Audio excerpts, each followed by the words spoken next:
Coríntios, capítulo 1, do verso 26 até o verso 31. Palavras do apóstolo Paulo, inspirado por Deus, para a igreja de Corinto. Irmãos, considerem a vocação de vocês. Não foram chamados muitos sábios segundo a carne, nem muitos poderosos, nem muitos de nobre nascimento.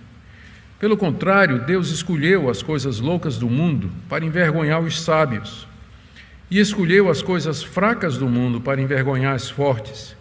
E Deus escolheu as coisas humildes do mundo e as desprezadas e aquelas que não são, para reduzir a nada as que são, a fim de que ninguém se glorie na presença de Deus.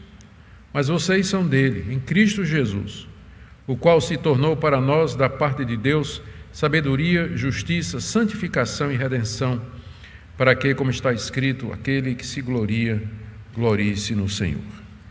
Até aqui, queridos, a leitura da palavra de Deus. Oremos mais uma vez, pedindo a iluminação do Espírito Santo. Sim, Deus, estamos diante da Tua palavra e sem que o Senhor ilumine os olhos do nosso entendimento, será apenas letra morta. E nós pedimos que o Senhor a torne viva, que nós possamos aprender dela, aprendamos mais de Ti, da maneira como o Senhor lida com o homem, aquilo que o Senhor espera de nós como igreja. Pedimos conforto, alívio, descanso, instrução. Estamos aqui essa noite somente para isso, para que ouçamos a Tua voz, para que sejamos consolados, confortados, fortalecidos na comunhão dos santos, juntamente com os irmãos e ouvindo a Tua palavra. Ouve-nos, ó Deus, ilumina os olhos do nosso entendimento. Pedimos em nome de Jesus. Amém. Amém. Queridos, nós estamos agora nessa passagem diante de mais um argumento que o apóstolo Paulo está usando para tentar mostrar aos coríntios que aquelas divisões que eles tinham feito na igreja deles não faziam o menor sentido. A igreja de Corinto era uma igreja complicada, era uma igreja que tinha problemas morais, problemas espirituais e problemas doutrinários também. Eu me refiro mais ao caso do grupo que não cria na ressurreição dos mortos. Mas tem alguma coisa na igreja de Corinto que a caracteriza, que é um espírito faccioso. Os irmãos de Corinto parece que viviam em constante guerra entre si. Eles estavam divididos em 4 partidos, eles não conseguiam se entender com relação à comida sacrificada aos ídolos. Havia discussões entre eles na hora de celebrar a ceia do Senhor, a gente vai ver isso quando chegar no capítulo 11. Também havia questionamento entre eles sobre casar ou não casar, o que seria melhor. E havia também problemas no culto, no exercício dos dons, que envolvia comparações, envolvia críticas e julgamentos. Então parece que havia um espírito faccioso, um espírito de divisão, uma predisposição para discutir e brigar por qualquer coisa. E aqui particularmente a divisão, esse espírito, essa atitude da igreja se manifestava no fato de que eles estavam divididos em torno de 3 personalidades da história recente da igreja, que era Paulo, seu fundador, Apolo, que substituiu, e Pedro, que era o conhecido líder do cristianismo judaico. E tinha mais um grupo, chamado Grupo de Cristo, sobre o qual nós falaremos mais adiante com mais vagar e com mais detalhes. Talvez houvesse outros grupos, estes são os que Paulo menciona, mas só esses são suficientes para mostrar que a igreja, embora ainda se reunisse no mesmo lugar, ela estava dividida internamente, não havia harmonia entre os irmãos. Nós mencionamos, quando estávamos no início do capítulo 1, quando Paulo estabelece qual é o problema, que ele menciona divisões, está aqui no verso 10, que é uma palavra cisma no grego, de onde vem a palavra cisma em português, que significa uma separação por motivos religiosos. E depois ele fala no verso 11 que há brigas, há rupturas entre vocês. Eu disse que essa palavra ela era usada para se referir às rasgaduras de uma veste, uma veste que foi esgarçada. Pessoas brigando e fizeram isso, essa ruptura do tecido. Então, o tecido da igreja estava rasgado, rupturado, por assim dizer, roto. E isso trazia uma preocupação muito grande ao apóstolo Paulo, porque ele sabia que a união da igreja, a unidade da igreja, era um fator fundamental com relação ao testemunho para o mundo. Por isso que ele gasta 4 capítulos tratando dessa questão. 4 capítulos. Nós já vimos ele identificando o problema, que foi o início do capítulo 10, já vimos, como ele disse, que ele fez de tudo para evitar que o problema acontecesse, inclusive ele nem quis batizar o pessoal de Corinto, exatamente para que não criasse um fã-clube em torno do nome dele. E depois ele apresentou o primeiro argumento teológico para resolver o problema, que foi uma comparação entre a sabedoria de Deus e a sabedoria do homem. A sabedoria de Deus é Cristo pendurado numa cruz, que para o mundo é loucura, embora seja a expressão máxima da sabedoria divina. E aquilo que os homens apreciam, particularmente a retórica, os argumentos lógicos, os sofismas que eram tão populares entre os gregos, particularmente entre os coríntios, lembrando que Corinto e Atenas, ali na província da Acaia, formavam uma espécie de centro da cultura e do saber da época. Ao fazer esse contraste, o apóstolo Paulo está dizendo, isso que vocês consideram importantes, que é a questão de oratória, de eloquência, de retórica, de uso de palavras, e que vocês estão usando para categorizar os pregadores, Paulo é melhor, Pedro é melhor, Apolo é melhor, isso não tem valor nenhum diante de Deus, porque esses sábios, eles nunca chegaram e não chegarão ao conhecimento de Deus por si mesmos. Então, essas divisões que vocês estão fazendo aí, elas são contrárias ao espírito do Evangelho. E agora Paulo vai usar um segundo argumento, que nós chamaríamos de um argumento ad hominem, ou seja, um argumento que se vira contra o próprio oponente. É quando você pega a arma que alguém está apontando para você, toma e aponta a arma de volta. E começa com a declaração que Paulo faz aqui no verso 26. Irmãos, considerem a vocação de vocês. Olhem para vocês. É isso que ele está dizendo. Quando ele diz vocação, ele se refere ao chamado de Deus. Ao chamado de Deus.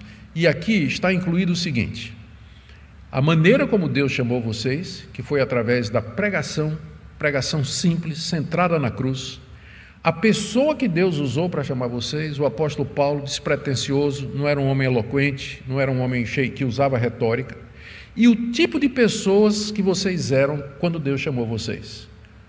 Olhem para vocês, vocês que valorizam tanto conhecimento, a sabedoria, a eloquência, a oratória. Faz o seguinte, olhem para vocês, observem a vocação de vocês, vejam quem vocês eram, como Deus lhes chamou e através de quem Deus chamou vocês, para vocês perceberem que Deus não valoriza absolutamente nada disso que vocês consideram exaltado e que vocês dão tanta importância. Paulo enumera em seguida 3 tipos de pessoas que identificavam a elite política, religiosa, financeira e poderosa daquela época, e que era o tipo de gente que os coríntios admiravam, e que era o tipo de gente que Deus não chamou. Aqui você vai perceber que o apóstolo Paulo está usando a palavra chamar mais adiante, idêntico ao chamado que Paulo se refere aqui, ele está usando para se referir ao chamado interno do Espírito Santo, que é eficaz e irresistível. A cidade de Corinto toda foi chamada, porque Paulo pregou o Evangelho lá durante meses, pregou o Evangelho na cidade. Todo mundo em Corinto foi chamado, Paulo chamou todo mundo, vocês são pecadores, se arrependam.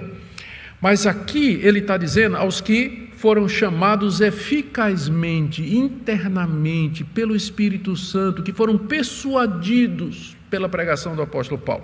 É nesse sentido que ele chama aqui, que ele se refere aos chamados, não é? No verso 26 ele diz, irmãos, considerem a vocação de vocês, ou o chamamento de vocês, aquelas coisas que eu já mencionei. Não foram chamados. E aí Paulo traz aquelas 3 categorias que os coríntios gostavam tanto e que Deus não tinha chamado eficazmente. Claro que eles ouviram o Evangelho, mas entrou no ouvido e saiu no outro, porque Deus não chamou lá dentro no coração. Não foram chamados, olha aqui as 3 categorias. Primeiro, não foram chamados muitos sábios segundo a carne. Ou seja, filósofos, escribas, sofistas, eloquentes, oradores, esse tipo de gente que vocês admiram aí. Isso aí, olha aí na igreja de vocês, quantos desses foram chamados por Deus? Quantos foram chamados? E se os coríntios dessem uma olhada em redor, e se eles considerassem a sua membresia, eles veriam que, de fato, entre nós aqui tem um filósofo, ou tem algum grande orador, alguém eloquente, um escriba, alguém assim, cheio de conhecimento, um autor de grande porte, que impressiona o mundo com sua sapiência e os livros que escreveu. Tem alguém entre nós assim? E a resposta seria não. A igreja de Corinto era composta na sua quase que absoluta maioria de gente comum, gente como vocês e como eu. Observem a vocação de vocês.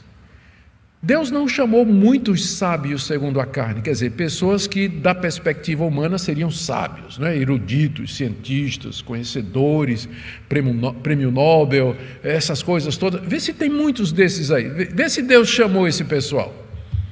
A resposta seria não. Segunda categoria, Deus também não chamou muitos poderosos. Está aí no verso 26. Os poderosos aqui seriam os políticos, os governadores, aqueles que detinham poder. Os romanos adoravam o poder. Eles ficavam impressionados com o poder, particularmente o poder militar. O exército romano era uma máquina muito eficiente de destruir nações, submeter povos. César era considerado o homem mais poderoso de toda a terra. Os romanos amavam o poder. Os judeus também gostavam do poder. Mas Paulo diz, observe aí a vocação de vocês, olha aí na igreja, quantos poderosos, segundo os critérios do mundo, estão aqui na igreja? Quantos são governadores, quantos são presidentes, quantos são reis, quantos são procuradores, quantos detêm o poder político, financeiro e econômico aqui entre vocês?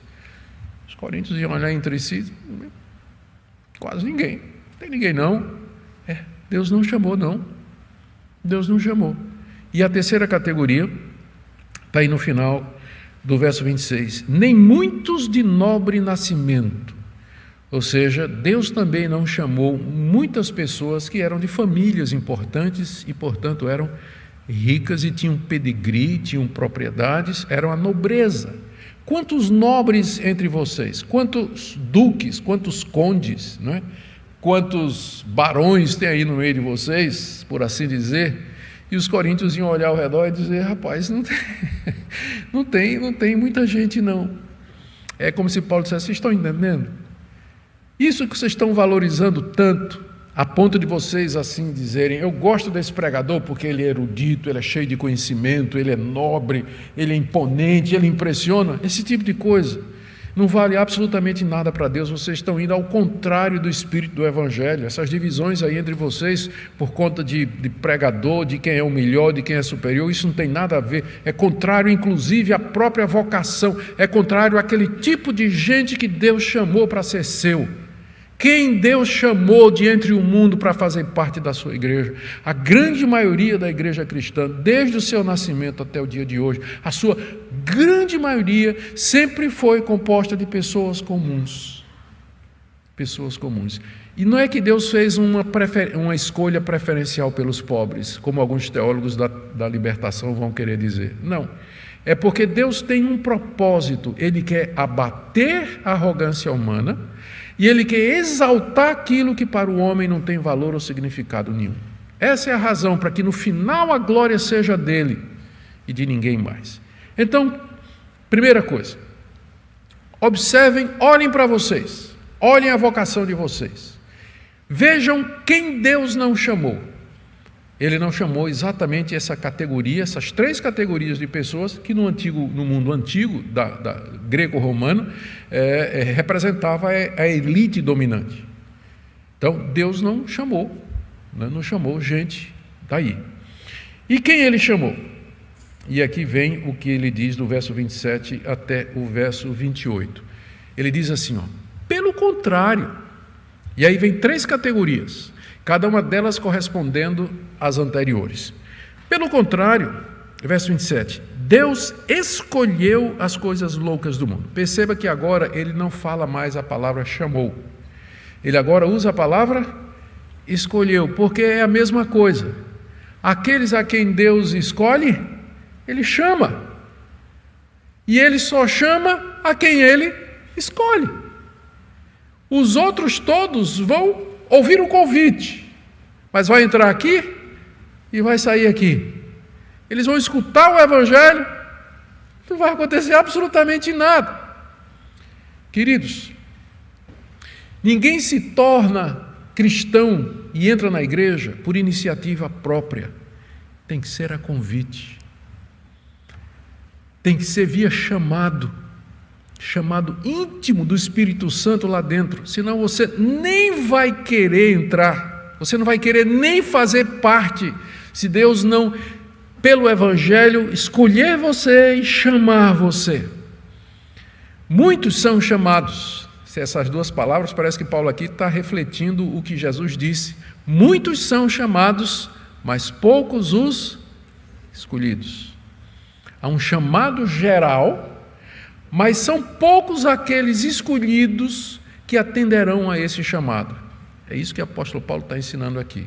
E ele vai dizer quem Deus escolheu e quem ele chama eficazmente. Primeiro, ele diz: Deus escolheu e chamou as coisas loucas do mundo para envergonhar os sábios.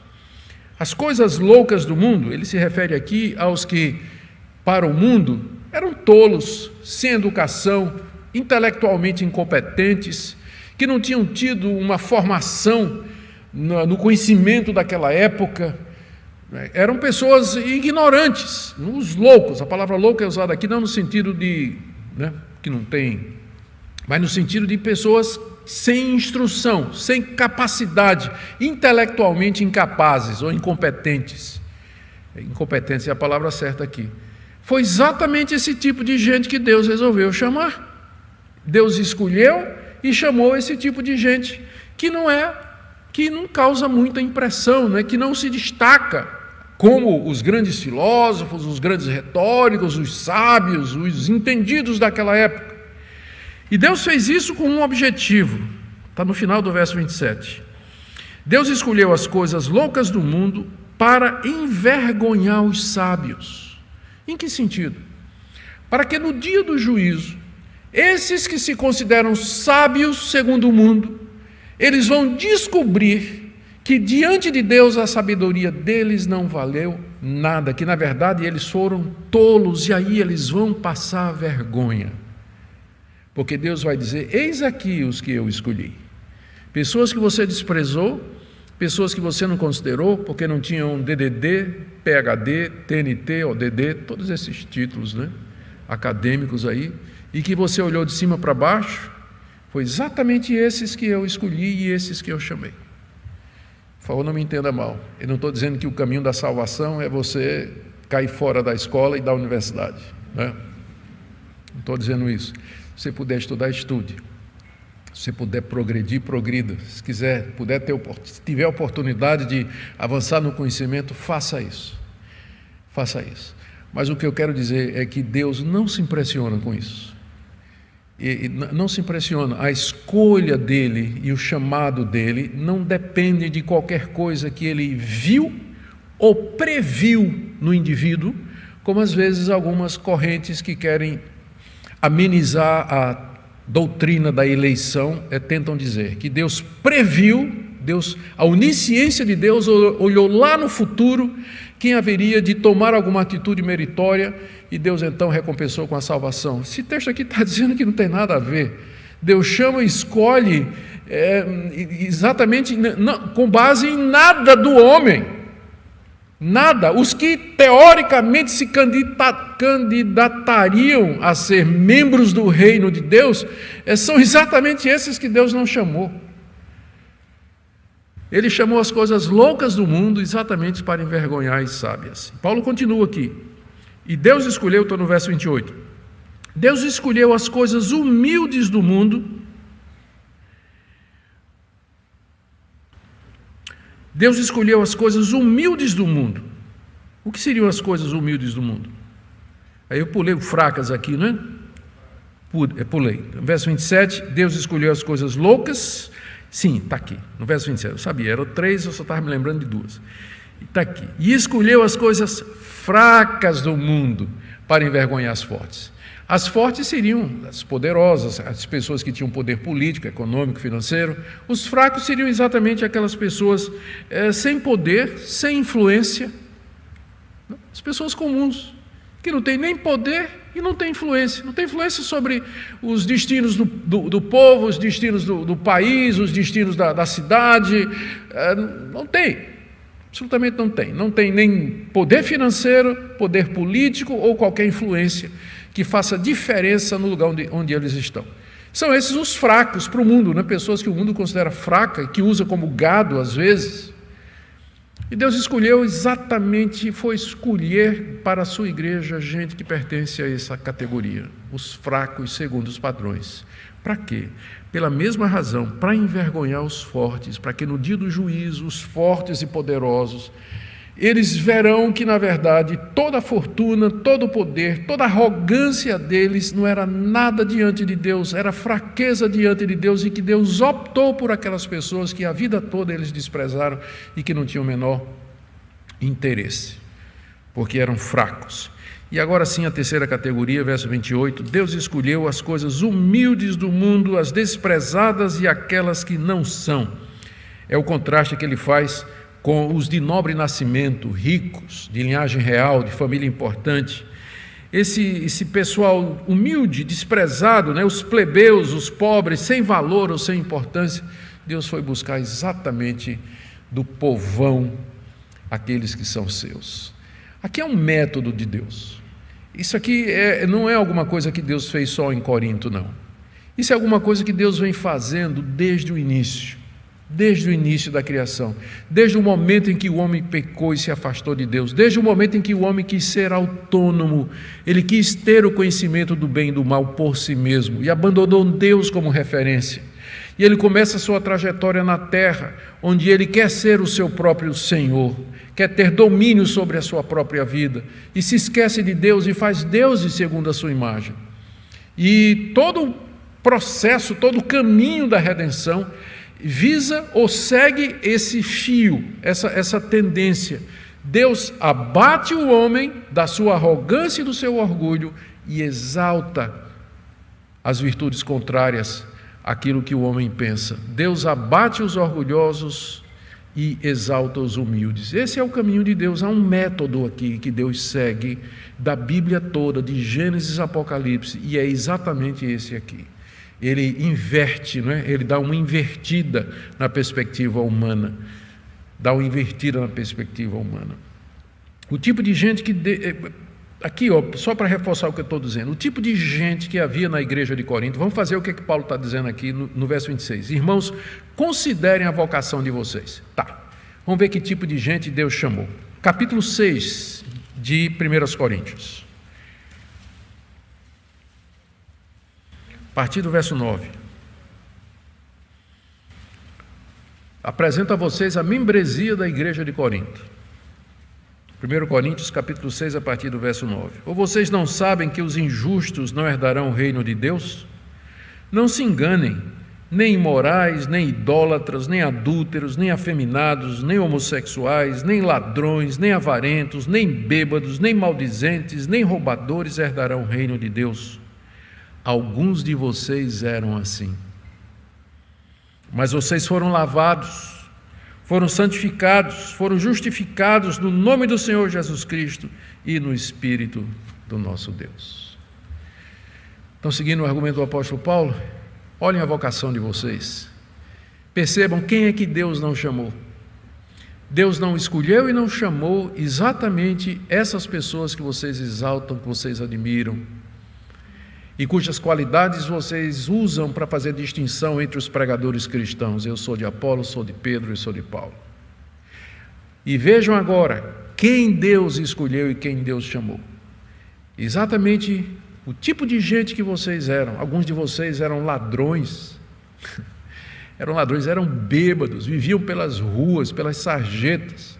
eram idólatras, viviam frequentando os templos pagãos, adorando esses deuses, gastando dinheiro em sacrifício a esses deuses.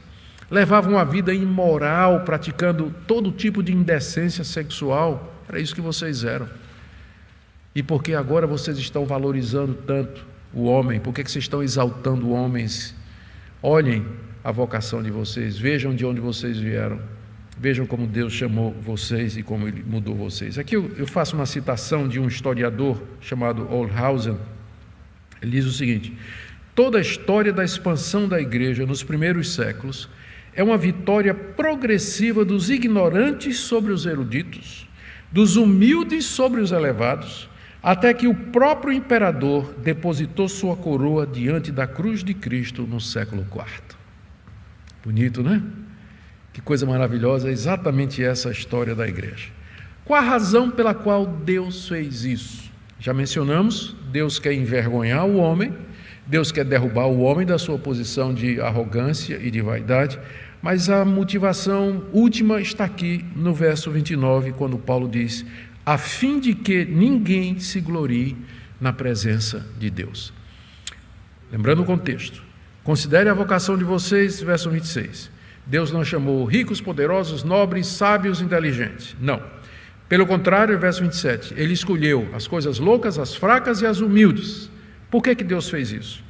Verso 29, a fim de que ninguém se glorie na presença de Deus. Para que ninguém diga assim: Deus me escolheu e me chamou porque eu sou de nobre nascimento. Deus me escolheu e me chamou porque eu sou culto e inteligente. Deus me escolheu e me chamou porque eu sou melhor do que as outras pessoas.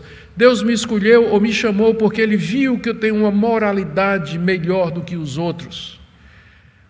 Isso seria gloriar-se diante de Deus, contar vantagem diante de Deus, se exibir diante de Deus. Só que essas pessoas se esquecem de um ponto central da Bíblia: Deus não divide a sua glória com ninguém. Por isso que a salvação do começo ao fim é obra dele. É Ele quem escolhe e Ele chama. E Ele chama exatamente pessoas que nunca terão motivo para dizer: eu fui chamado e escolhido porque Deus viu em mim alguma coisa. Há exceções na igreja de Corinto.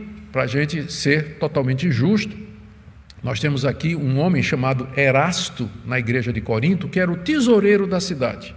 Provavelmente esse era um homem de nobre nascimento, era um homem rico, era um homem poderoso, era um homem de grande influência. Mas é a exceção que nós encontramos. Ele não é nem mencionado aqui nessa carta, ele é mencionado em Romanos capítulo 16, no verso 23, quando Paulo diz que estava hospedado na casa dele, lá em Corinto, exatamente porque devia ser um homem de posses e tudo. Mas Erasto era provavelmente uma exceção. No primeiro século, a maioria da membresia da igreja vinha dos pobres, dos soldados, dos diaristas, jornaleiros, pequenos agricultores, pequenos comerciantes, órfãos e viúvas. Eram estas pessoas que compunham as igrejas cristãs do primeiro século.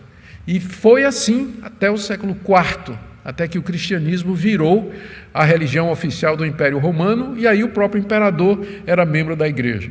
E aí alguns acham, e eu entendo até com muita razão, que começou a grande apostasia, começou um grande período de desvirtuamento da simplicidade do cristianismo com o imperador Constantino. Algumas vantagens: o cristianismo deixou de ser perseguido, mas talvez teve que enfrentar um inimigo pior. A perseguição antes vinha de fora, agora ela viria de dentro, não é? A tentativa para mudar a simplicidade do Evangelho. Mas isso é outra história. Por enquanto, nós vamos ficar aqui com esse princípio. E, por último, Paulo diz nos versos 30 a 31, em quem devemos nos gloriar. Ele fala: mas vocês são dele em Cristo Jesus, o qual se tornou para nós, da parte de Deus, sabedoria, justiça, santificação e redenção, para que, como está escrito, aquele que se gloria, glorie-se no Senhor. Aqui a gente tem que lembrar o refrão, o slogan daqueles partidos: eu sou de Paulo, eu sou de Pedro, eu sou de Apolo. Paulo diz: não, vocês são de Cristo, vocês pertencem a Cristo. Não tem nada a ver com aquele partido de Cristo. Quando aquele partido dizia eu sou de Cristo, era num outro sentido. Mas aqui Paulo está dizendo que todos todos eles, os de Paulo, os de Apolo, os de Pedro, e inclusive os que diziam que era de Cristo, eles eram de Cristo. Vocês são de Cristo. Vocês são de Cristo. Vocês são dele em Cristo Jesus. E esse Cristo Jesus, ele se tornou da parte de Deus para nós tudo aquilo que os sábios, entendidos e poderosos do mundo buscam e nunca encontraram. Ele se tornou para nós, da parte de Deus, sabedoria superior à sabedoria humana. Ele se tornou a nossa justiça, ou seja, é em Cristo que nós somos feitos justos diante de Deus, não é pela nossa linhagem, pela nossa nobreza, pela nossa moralidade. Cristo se tornou a nossa santificação, é pela presença de Cristo em nós que nós nos apartamos do mundo, nos apartamos dos pecados, da vida que vivíamos. Lembra da relação da membresia de Corinto no capítulo 6, ladrões, bêbados, maldizentes, gente vivia falando mal, uma vida imoral, uma vida devassa, cheia de idolatria. Eles não eram mais isso, porque eles estavam em Cristo. Cristo se tornou para eles a fonte e o poder da santificação, de uma mudança de vida. Uma mudança de vida e também de redenção, que é o estágio final. Deus nos redime desse mundo mau. Ele nos liberta das consequências finais do pecado e nos faz herdeiros do novo céu e da nova terra, onde habita a justiça. Cristo é tudo isso para nós, da parte de Deus. Então, por que é que eu vou dizer, eu sou de Paulo, eu sou de Pedro ou eu sou de Apolo? Eu estaria me gloriando nos homens, quando está evidente que diante de Deus, Deus não está impressionado com isso. E estes não são os critérios pelos quais Ele escolhe e chama as pessoas. Somos de Cristo, por isso, verso 31, Paulo aqui faz uma citação de Jeremias capítulo 9, verso 23 a 24, para que, como está escrito, aquele que se gloria, glorie-se no Senhor. Você vai se gloriar na sua sabedoria? Você vai dizer assim: eu me glorio no fato de que Cristo se tornou para mim a minha sabedoria. Em Cristo eu sou mais sábio de que o mais renomado cientista que adquiriu o prêmio Nobel, porque ele pode entender de todas as leis naturais, mas em Cristo eu conheço o sentido da vida que ele não conhece. Eu sei a razão pela qual eu existo, sei de onde vim e para onde eu vou. Eu sei a razão de todas as coisas. Cristo é a minha sabedoria. Em Cristo eu sou justo, não de uma justiça minha, mas que vem do que Ele fez na cruz por mim. Em Cristo eu sou santo, não de uma santidade própria, mas da santidade que vem do Seu Espírito Santo, mortificando a minha carne, estimulando as virtudes cristãs em mim. Em Cristo eu sou redimido, liberto desse mundo. Estas eram as coisas que os filósofos buscavam. Essas eram as coisas que os estoicos, os epicureus discutiam. Como é que o homem pode ser justo diante de Deus? Ou de que maneira ele pode viver nas virtudes ou alcançar o padrão do homem perfeito? Os estoicos e epicureus faziam isso, queriam isso. E Paulo diz, é em Cristo que vocês têm todas estas coisas. Ele se tornou da parte de Deus para nós justiça, sabedoria, justiça, santificação e redenção, para que aquele que se gloria, glorie-se no Senhor. A minha glória, a minha exaltação nunca deve estar em mim. Nunca. Isso não quer dizer que eu não possa reconhecer diante de Deus.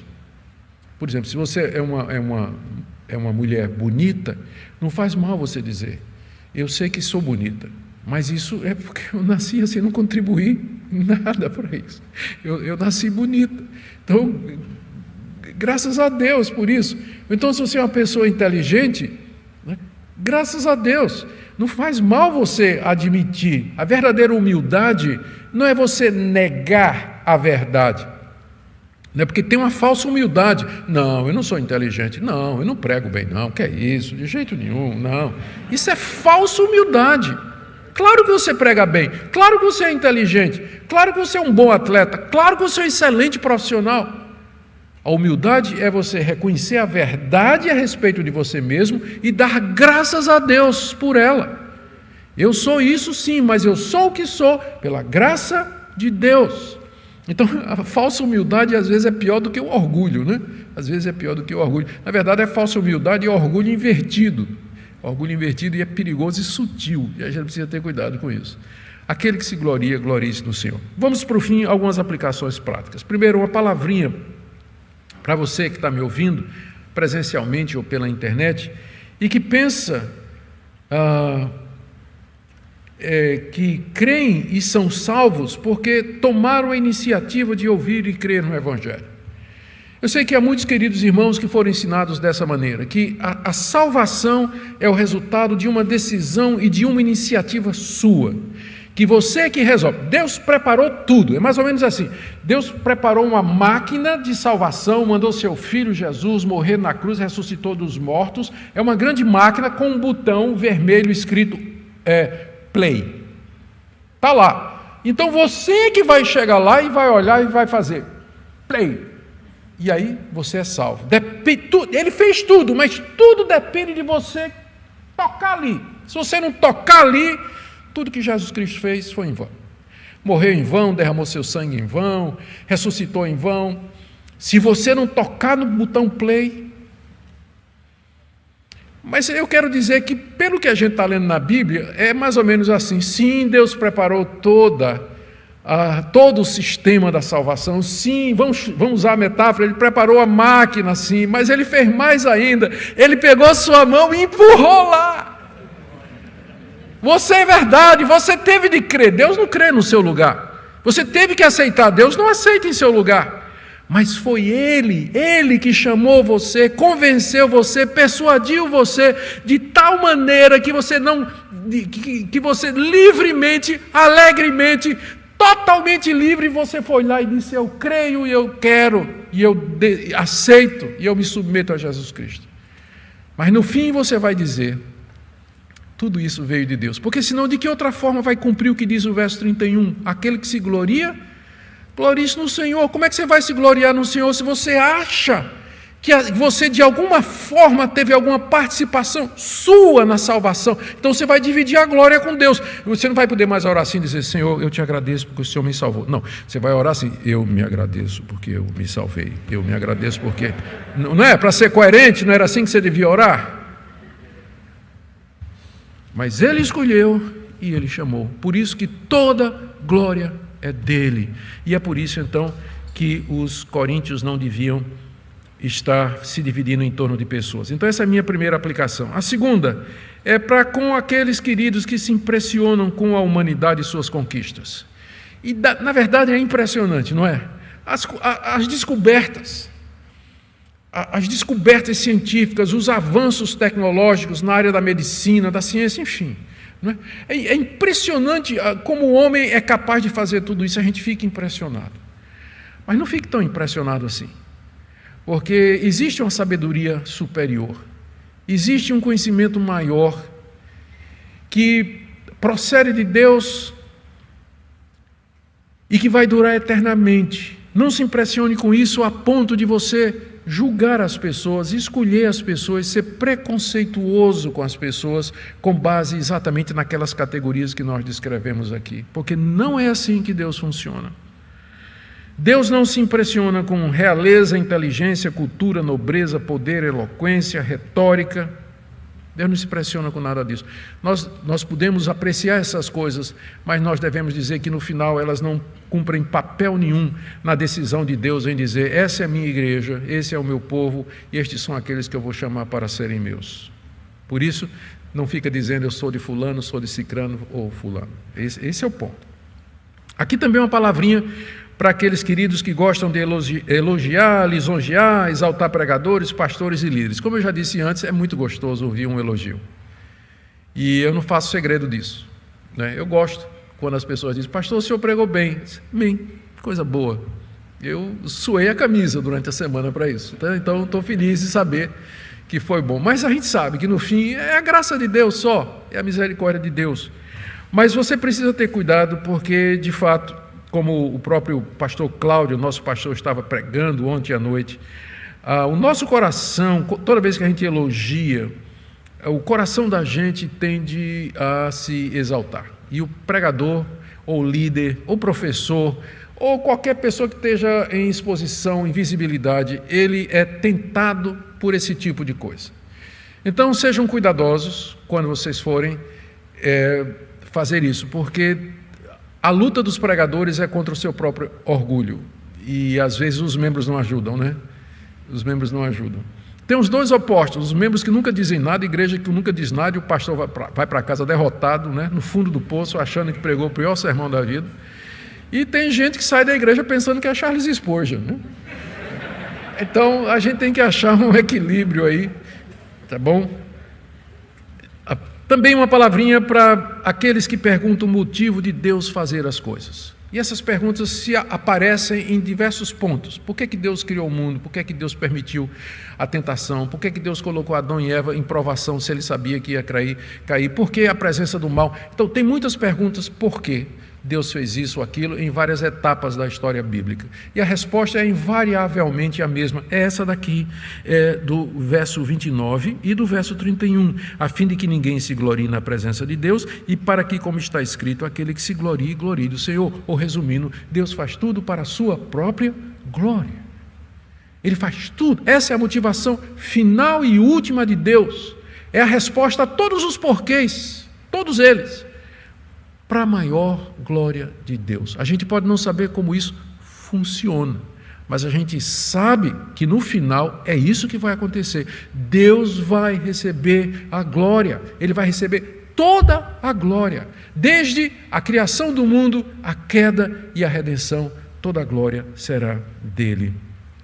E por último, uma palavrinha para aqueles que pensam, desejam, sentem que devem acrescentar alguma coisa à obra completa de Cristo. Você não sente isso às vezes? Essa ideia da gente não ser merecedor, ela não bate com a nossa natureza arrogante e pecaminosa, não é? A gente, como alguém já disse, a gente precisa de graça para poder receber graça. Então, receber graça e viver pela graça, a gente sempre pensa em o que é que eu posso fazer ou como é que eu posso contribuir? Mas são passagens como essa, onde o apóstolo Paulo diz que Cristo foi feito da parte de Deus, ou por Deus para nós, a nossa sabedoria, a nossa justiça, a nossa santificação e a nossa redenção, são passagens como essa que nos dizem que é somente pela graça. E que você devia aprender a receber isso com alegria e louvar a Deus de todo o seu coração por essa misericórdia infinita, que você pode ser justo, santo e redimido, com base nos méritos de Jesus Cristo. Não é com base em linhagem, não é com base em sabedoria, com base em nobreza. Essa é a pegada do texto, né? É toda essa. Não é com base em nada que Deus viu na raça humana, mas é pura e simples graça soberana. Amém? Que Deus nos conceda essa graça de aprender mais sobre Cristo, de confiar mais nele e de depender mais nele, porque é daí que vem paz, vitória sobre a angústia, o descanso espiritual. Tem gente agitada espiritualmente, não é que é crente, mas vive agitada o tempo todo, mas é aqui que você vai encontrar descanso espiritual, quando você finalmente repousar no Senhor Jesus e descansar nele todas as suas ansiedades e as suas angústias. Amém?